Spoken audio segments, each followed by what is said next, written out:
Hello to my beloved Sagittarius friends. This is Molly with Soul School Tarot and Astrology. Pardon my raspy voice, like it is first thing in the morning. I have to tell you guys about this reading that tried to happen last night and then just the meditation that I had on it, and then we're going to go ahead and finish it out today. This is a reading for the full moon and lunar eclipse in Capricorn, which is happening on July 5th, and those energies are going to be with us until we get up to our next full moon on August 4th. So please make sure that you check out the astro forecast for this one. I haven't made it yet, but I promise you guys I will. It'll probably be pretty short, but there's just so much intense Capricorn energy going on right now, and it's all about restrictions, limitations, lessons. All right. This is very important when it comes to our reading, okay? And when I say our, I am a Sagittarius rising. This reading, by the way, is for sun, moon, rising signs and anybody who has Sagittarius dominant in their chart. If you don't know much about your chart, then I've included a link for you guys in the description box so you guys can click on that, generate a chart, and start to dig into that. I also now have online bookings available at www.soulschooltanda.com. There is a link in the description box. It's still kind of newish, so if you run into any glitches, hit me up at soulschooltanda@gmail.com. okay, all the information's below. And by the way, I do astrological readings as well, so that's something that's actually super a lot of fun for me to sit down and do a video breaking down somebody's chart. Hit me up if you guys are interested. Let's go ahead and get back into this reading. And when I say back into it, I drew this reading for you guys last night. I was halfway through it. I had tarot on the table and everything. And I ran into this tremendous frustration that after meditating on it, I realized was a part of the reading. So what I'm going to do is I'm going to go ahead and just talk a little bit about what came up last night. Like I said, got frustrated, and I kind of packed up all of my tarot cards that I had laid out and put them away. But for some reason, I felt like I needed to leave these 3 oracle cards out. They've been on my table all night. I had a nice little kind of meditation about it. Great night's sleep. And then here we are in the morning, and I feel like the message is so much clearer. So let's go ahead and get into what that is. In short, you guys, there's something really freaking amazing standing right in front of you, and you don't know why you can't just reach out and grab it. Okay? We had the 2 of Cups, Ace of Cups, and 9 of Cups come out in reverse, along with the 2 of Wands in reverse, and then the 5 of Wands. There's the blockage, okay? Justice was up in the mix, which lets me know this is all part of an orchestration of a karmic lesson, all right, that is meant, and by the way, that's also the message that's been coming along with all of my other readings for this round, for this full moon in Capricorn. That's what Capricorn does, right? Wants to help us finish out some lessons, right? So, it's some sort of karmic lesson that once mastered, once conquered, like it's behind for good. You get to move on to the next stage of your life with this new skill, talent, way of thinking, just removing a blockage, releasing something, all right? But what's happening right now is I feel like whatever it is that you've been working on, whatever you've been trying to manifest is right in front of you, but it's not yours just yet. And there's a lot of frustration about that, okay? So the cards that came out, in the middle we have balance, and because we also had the Justice card, like I said, came out, this balance card is exceptionally important. This is like tightrope walking.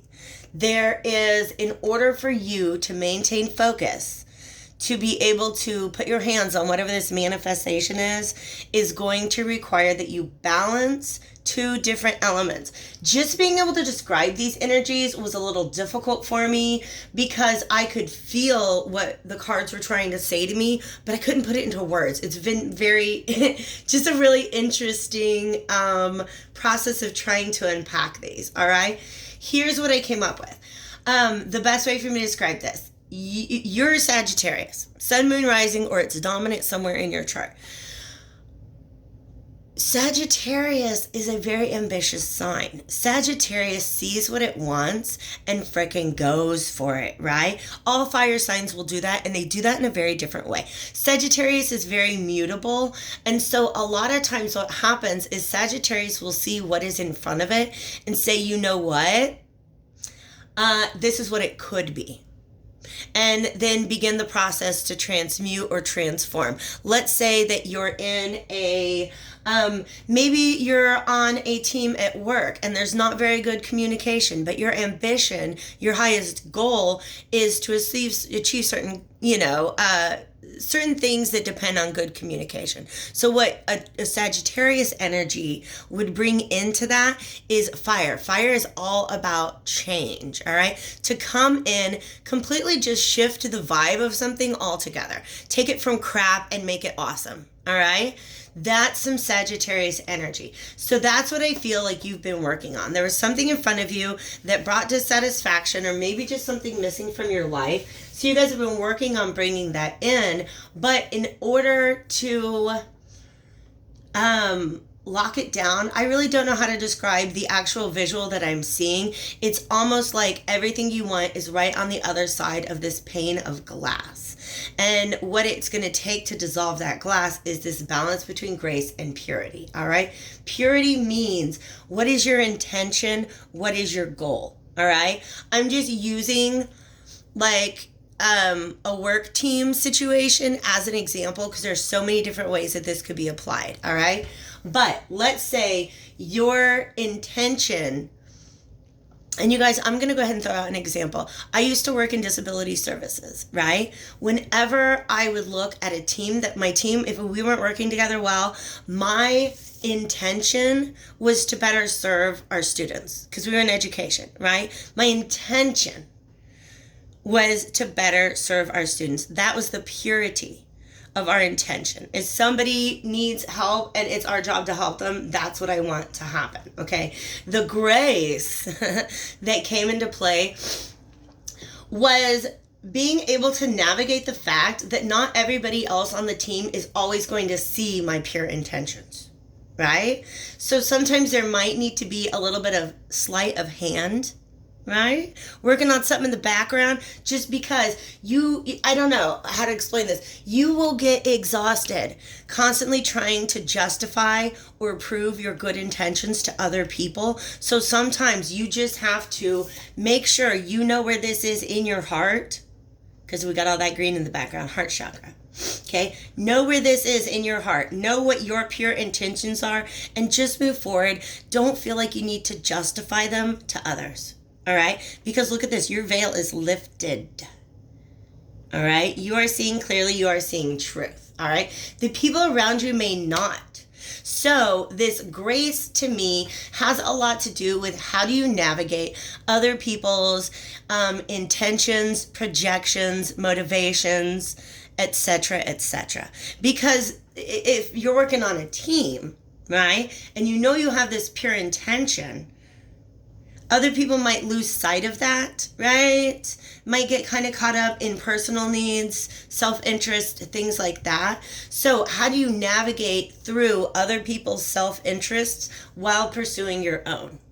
That is the question and the lesson that I believe Sagittarius has in line for this full moon cycle, all right? Oh my gosh, you guys, I'm happy to see this card as I cut the deck because this is a falling away of self-sabotaging energies, all right? I actually got 2 tarot decks. This is the first round of readings, and I cannot even tell you how long, that I only started off with 1 tarot deck. So I did my Aries and Leos. They only got 1 tarot deck. I was so frustrated with the cards that were on the table last night that I brought out a second tarot deck. And the one card that I got as double confirmation was the 5 of Wands. So that 5 of Wands energy is just a blockage. It is the pane of glass that is standing between you and the thing that you want. And what's so frustrating is it's not very visible. Okay?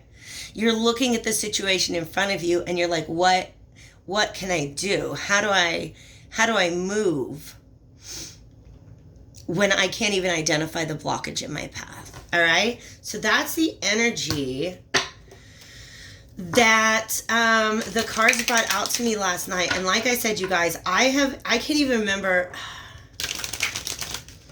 the last time I had cards in front of me and did not know what they were saying.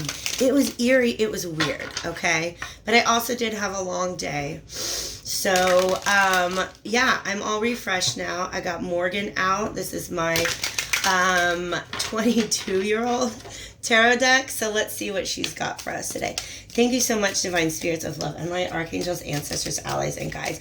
What information or message do you have for my Sagittarius collective to help us navigate this energy? Well, there's something right at the middle of it, okay? Like I said, you've got, yes, you've got pure intentions, but I feel like maybe a difficult time communicating them, right? Like Neptune is retrograde in Pisces right now, you guys, which means there's a lot of projections. A lot of time when somebody looks at you and they make assumptions about what you're up to, those assumptions are not really about you or your behaviors. Those assumptions are about their issues and their projections, all right? So I don't know why I felt so quick when these two cards fell out to feel like this energy is you, this Queen of Swords reversed. But there is also present a King of Pentacles reverse energy. This is stubbornness, honestly. The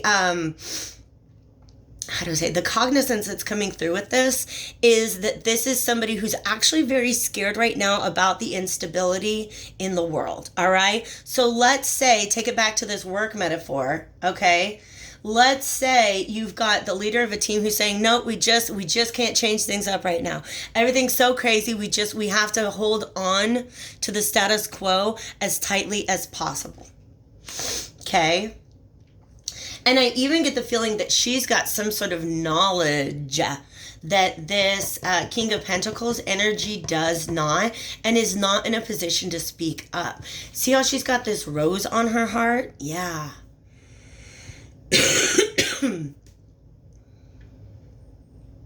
She wants to speak from the heart. And you guys, I never, ever. How long did I say I've had this deck? I bought this deck in 1990. It was actually 99, so it's a 21-year-old deck. It could buy me a margarita if we went out, okay? What? There's spikes on her crown? I've never been aware of that before. To me, oh shit. To me, you guys, this Queen of Swords might actually have some like third eye info, some crown chakra info coming in right now. Somebody who's being informed by their heart and by their intuition, but I feel like they're holding their tongue. Shit. Wow. Wow. All right, you guys. So, this is kind of beautiful. Let me tap into this energy that I'm feeling right now. This, by the way, I'm reading these as generally as I can because I don't know what's going on in your life. I don't know if it is about work, if it's about family, if it's about relationships, or what else you've got going on, okay? There's definitely a lot of heart healing going on. Remember how I said, let's look at that rose on her chest? All right. And then we get this right here. This rose is blossoming and blooming. This is actually somebody who I feel has come out of a lot of struggle and pain, but can see the beauty in that. Even though you can see the beauty in that, that pain takes some time to heal. All right? That pain takes some time to heal. And that's when you need to pick up that sword. And you might even accidentally be a little harsh with your words in this time period. but it's because there is definitely some pain that is fading. All right. This also could be a conflict that you've been involved with. Let's go ahead and talk about some identifying features, because you might actually be the King of Pentacles. King of Pentacles is somebody who is very stable and secure. He's got a hand on his resources. He's managing things. He's bringing home the bacon, etc., etc. All right. Somebody who could potentially play a leadership role, maybe as a husband or father. And by the way, when I say leadership role, that does not mean that husbands are the leader of marriages, okay? Those roles shift. But either way, it's somebody who is very concerned with stability, with prosperity, with making sure that material needs are met. And right now, that person, I think, is probably holding on exceptionally tight to the status quo or to any resources that they've got in their hands right now because of the uncertainty of the future. Okay? What I feel like part of your challenge is trying to bring this King of Pentacles into this state of grace. All right. This is a major, if you guys are familiar with the tarot, I get a major Nine of Pentacle vibe here. This is somebody who is standing on their own, standing in their truth, standing in this garden of abundance, right? And do you see how he's got a garden of abundance around him? And I feel like part of the grace that is involved, but look at the purple. See how like parallel those are? It's about the ability to appeal to this King of Pentacles and to help him to see the potential that surrounds him. This is somebody who, again, is very afraid to take any risks right now. And I think that it would be in their best interest. And you have the task, quite potentially, of convincing them of that, all right? Also, all of this purple energy, I've been drawn to this purple since the beginning. It all relates to the crown chakra. Okay, and even we're going to come see how Death has a little bit of purple in his cloak. That is actually really, really significant as well. Purple has to do with divinity. It has to do with maybe faith. Maybe this guy doesn't want, or this person, it could be a feminine energy. Maybe this King of Pentacles is reluctant to move forward with whatever intentions or plan that you have because he wants to see a plan. And you're like, no, no, no, no, no. This is all coming from above. This is all crown chakra. This is like downloads, if you will. Downloads is just what I call when I receive psychic messages. Sometimes they come right on the spot. Like I get lots of downloads when I'm reading right now. And sometimes they come at night, you know, when I'm sitting there trying to figure out why I got stuck on my reading. All right. There is definitely some healing going on right now. And I feel like that also has to do with why this person is closed off and why you're having a hard time communicating your intentions at this time. All right. So it's just give it some time right now. Honestly, Mercury is retrograde in Cancer. And what that means is it can be very difficult to communicate anything that is emotionally charged at this time. All right. But this sun shows to me that, in fact, it was really significant with all of these cards that there's a sun in the background here and a sun in the background there. However, the skies are hazy. So let me show that to you guys. All right. Okay, the sky's a little hazy, things are a little cloudy, but you can tell the sun is back there. The message that I'm getting is don't worry. That cloud, that fog is dissipating. This sun will shine again, and it will allow for a tremendous release, all right? Remember I said this guy's maybe a little nervous about security and stability right now? Security and stability are grounded in the root chakra, which is represented by this red. And do you see how that red sun is setting? And all of that red fluid is blood, you guys. I mean, whatever. Look, he's the devil. Yeah, there's a river of blood. Pestilence, whatever. I don't know why pestilence just popped into my head. Okay, you guys. So let's get back to this. This red sun setting, this red fluid flowing back into the background, away. It's flowing away. This death, this transformation, this release comes in because of the purple in his cloak. The purple is the crown chakra. It is a divinely guided process, whether anybody wants to believe in that or not, okay? And what that means to me is the crown chakra is your highest chakra, right? Of the 7 bodily chakras. It's at the top of your head. It is what connects us to spirit, all right? The root chakra is what connects us to the earth, and it's completely normal for us as earth-walking creatures to worry about where our next meal is going to come from, to worry about having a safe place to be, to worry about not putting yourself in a situation where you've run out of resources, all right? So there's nothing going on here that is unfounded. But this person is sitting in root chakra energy. And this person is sitting in crown chakra energy, trying to have faith in the situation and seeing a bigger picture. And it's interesting to me that she's surrounded by the red and he's surrounded by the purple, right? So she's the one who's coming from the crown chakra, the have faith position, but having a hard time explaining why. This person wants to see the facts and the details, all right? And so somebody else is trying to get this person to see things from the crown chakra. See how, look, he's got his little thing pointing right up there? But it's not nearly as receptive as hers. See, she's got all those little things. All those little antenna. That's crazy how you can have, literally. This is one of my favorite cards of this entire deck. I think I was obsessed with the Queen of Swords for like the entire last half of my 20s. And I never realized she had all those spikes coming up out of her head.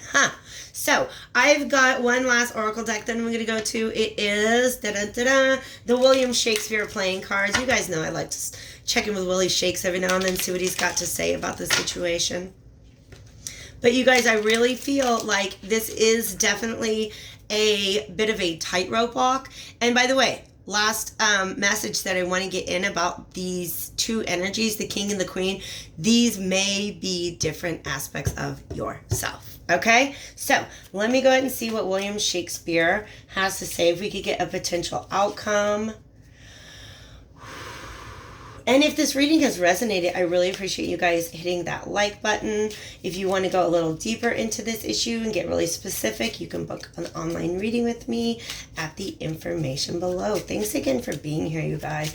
And for giving me a moment to like suss out what the heck this reading was trying to say to me. Wow. Shall I compare thee to a summer's day? And it's a joker, which is a wild card. What this says to me, you guys, yes.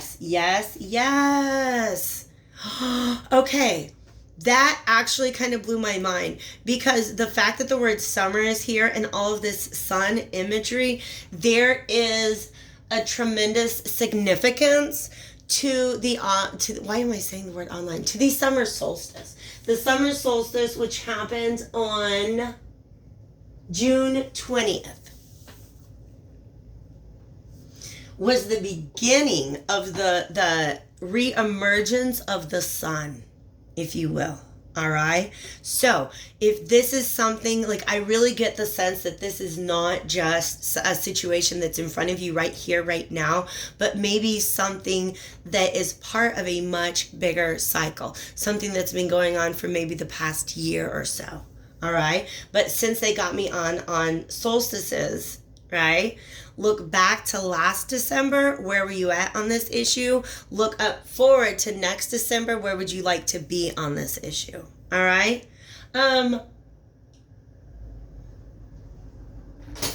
Okay. And also they want me to finish that. Shall I compare thee to a summer's day? Thou art more lovely and more temperate. Rough winds do shake the darling buds of May, and summer's lease hath all too short a date. Sometimes too hot the eye of heaven shines, and often is his gold complexion dim. But every fair from fair sometime declines through chance or nature's changing course untrimmed. You guys, that's my absolute, like, best from memory recitation of Sonnet 18. I read it out loud. been a couple of weddings before. So yes, and then you guys, okay, it's getting ahead of me. So summer's lease hath all too short a date is important. What he's saying is summer is just too short. Like, God, I freaking love the summertime. But that comes and goes. It has its own death. Now we're talking about summers and solstices and things like that. You guys, I think Spirit is just leading me down a path where they want me to call attention to the movement of the solstices, all right? So if this thing is an issue now, because we just got past the summer solstice, the sunlight is increasing, okay? Until we get to the equinox. So I'm going to let you guys do your research on that. And then check this out. Life is but a walking shadow, a poor player that struts and frets his hour upon the stage and then is no more. Is a tale told by an idiot full of sound and fury, signifying nothing. There is a lot of shadow energy going on. Life is but a walking shadow, a poor player that struts and frets its hour upon the stage and then is heard no more. This is the King of Pentacles being afraid